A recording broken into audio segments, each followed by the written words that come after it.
পাঠিয়েছে কেএমসি। কি হলো, আমাদের মুখপত্র কুণাল ঘোষ আছে, সর্বভারতীয় সাধারণ সম্পাদক অভিষেক ব্যানার্জি আছেন, সর্বোপরি মমতা ব্যানার্জি আছেন।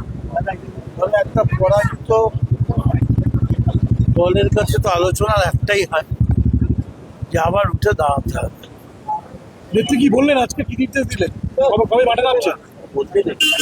সেটা বলছেন দিচ্ছেন, প্রোগ্রামিং করছেন, আলোচনা করছে পার্টি। তবে তৃণমূল মাঠ ছেড়ে পালাবে। জাহাঙ্গীর খান নির্বাচন থেকে সরে দাঁড়ান। ছেলে পালিয়ে গেল। সেটা না জাহাঙ্গীর খান বলতে পারবো না, আমি তো পুষ্পা বা সিদ্ধম বলিনি।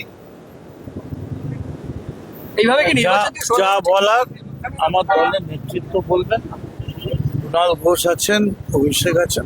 কিন্তু একটা কথা খালি বলে যাচ্ছি যে তৃণমূল কংগ্রেস ফাঁকা মাঠ করে চলে যাবে না। ফাঁকা মাঠ করে দিল। কিভাবে দেখছেন? নির্বাচন থেকে সরে দাঁড়ানো ঠিক হয়েছে? একজন সরে দাঁড়ালে কি আর ফাঁকা মাঠ হয়? এটা কি সরে দাঁড়ানো ঠিক হলো?